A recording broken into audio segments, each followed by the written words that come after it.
बिस्मिल्लाहिर्रहमानिर्रहीम। Dear students, आज हम चैप्टर नंबर 4 9th क्लास इसको स्टार्ट करने जा रहे हैं। तो इसका नेम है स्टिकियोमेट्री, यानी इसका नेम जो है इसको आपने ध्यान से याद रखना है कि इसको हमने कहना है स्टिकियोमेट्री। स्टिकियोमेट्री अगर इंट्रोडक्शन के हवाले से हम सबसे पहले इसका इंट्रोडक्शन लेते हैं कि इंट्रोडक्शन क्या है। तो the word stoichiometry comes from the Greek word. Stoichiometry जो है एक ग्रीक वर्ड है। तो इसकी मीनिंग क्या है? स्टिकियोमेट्री मीनिंग एलिमेंट्स, और मेट्रॉन मीन क्या होता है? मेजर्स। तो इसका मतलब है कि इस चैप्टर के अंदर हम एलिमेंट्स की मेजरमेंट करेंगे कि एलिमेंट्स के मेजरमेंट यानी एलिमेंट के मेजरमेंट जो है ये हमारे स्टिकियोमेट्री का मीन है। तो इस तरह stoichiometry is an important concept in the chemistry. Stoichiometry chemistry के अंदर बहुत ही एक इंपॉर्टेंट अपना कंसेप्ट या वजूद रखती है। तो it help us to calculate, जिससे हम कैलकुलेट करते हैं the amount of the reactant. हम अमाउंट रिएक्टेंट के अमाउंट को कैलकुलेट करेंगे एंड प्रोडक्ट, इस तरह प्रोडक्ट की अमाउंट को भी कैलकुलेट कर देंगे by using balance chemical equation, इसको बैलेंस करके। यानी कि हम रिएक्टेंट और प्रोडक्ट की मकदार को जो है इसमें बैलेंस देखेंगे कि किस तरह बैलेंस करते हैं। यहाँ पे एक सिंपल सी एग्जांपल देखते हैं कि हमारे पास पड़ गया आयरन का पाउडर है और इसको हम जब सल्फर के साथ मिक्स करेंगे और साथ इसको जब हीट करेंगे, मिक्स करके जब हीट करेंगे तो FeS होना चाहिए, यानी फेरस सल्फेट बनना चाहिए। लेकिन फेरस सल्फेट जो है ये नहीं बनता। क्यों नहीं बनता? क्योंकि हमने अपनी मर्जी से Fe की मकदार ली है और इसी तरह हमने अपनी मर्जी सल्फर की मकदार ली है। जब अपनी मर्जी से हम मकदारें लेंगे तो रिएक्टेंट जो है ये प्रोडक्ट में चेंज नहीं होंगे, यानी कि रिएक्टेंट प्रोडक्ट में चेंज नहीं होंगे। तो इनको हमने रिएक्ट करवाने के लिए फिर हमें इनकी मखसूस क्वांटिटी लेनी पड़ेगी। मखसूस क्वांटिटी कैसे? जैसे Fe जो है इसको 56 ग्राम लेना पड़ेगा और सल्फर जो है इसका महज जो 32 ग्राम है।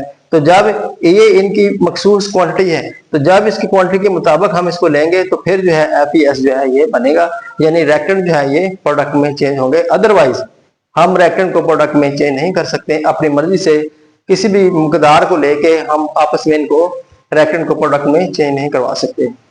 तो इसी तरह stoichiometry is based on the law of conservation, ये लॉ ऑफ कंजर्वेशन के ऊपर भी बेस करती है। तो based on the law of conservation of the masses we state that matter neither be created nor be destroyed. हम मादे को ना ही बना सकते हैं, पैदा कर सकते हैं, और ना ही इसको तबाह कर सकते हैं। बहरहाल देयरफॉर कहता है जी the total mass of the all reactants must be equal to the mass of all products. तो इसमें जितना मास रिएक्टेंट का होगा उतना ही मास जो है प्रोडक्ट का होगा। जिसकी एग्जांपल सिंपल सी ये समझें कि जैसे हमारे पास अगर लकड़ी हो और उसको हम जला दें तो उसकी सारी बात राख बन जाएगी, उससे हीट निकलेगी और इससे धुआं भी बनेगा। तो देखें अगर हम राख को, धुएं को और हीट को इकट्ठा कर लें तो इसका वेट करें और इसी तरह लकड़ी का वेट करें तो दोनों बराबर आ जाएंगे, यानी कि ये शक्लें, एनर्जी जो है शक्लें चेंज करती रहेगी।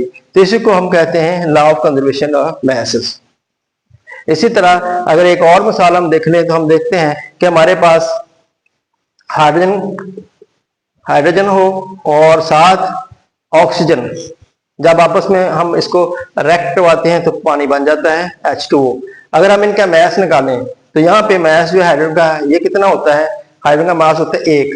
तो अगर ये 2 आइटम है तो जाहिर बात यहाँ पे इसका मास क्या बन जाएगा? 2। और ऑक्सीजन का मास कितना होता है? 16।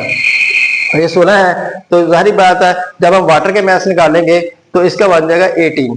और इस तरह जब इसको हम कलेक्ट करते हैं, इकट्ठा जमा करेंगे तो ये 18 बन जाएगा और ये बराबर हो जाएगा वाटर के। तो जितना ही हमारे पास रिएक्टेंट में मास है उतना ही हमारे पास प्रोडक्ट में मास आ गया है। तो इसको हम कहेंगे लॉ ऑफ कंजर्वेशन। तो अब हम नेक्स्ट देखते हैं कि रोल ऑफ स्टोइकियोमेट्रिक कोफिशिएंट क्या है। Stoichiometric coefficient used to balance a chemical equation provide the mole ratio between the reactant and product. ये हमें मोल रेशियो के बारे में बताती है कि रिएक्टेंट और प्रोडक्ट के दरमियान मोल रेशियो क्या होती है। तो यहाँ पे एक इक्वेशन को हम डिस्कस करते हैं। एल्यूमिनियम ये एक मेटल है और इसके साथ जब ऑक्सीजन रिएक्ट करती है तो एल्यूमिनियम ऑक्साइड बन जाती है।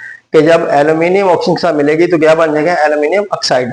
अब यहाँ पे देखें कि ये इक्वेशन जो है ये बैलेंस नहीं है, तो इसको बैलेंस करने के लिए क्या करना पड़ेगा हमें? तो यहाँ पे हमें 2 लगाना पड़ेगा।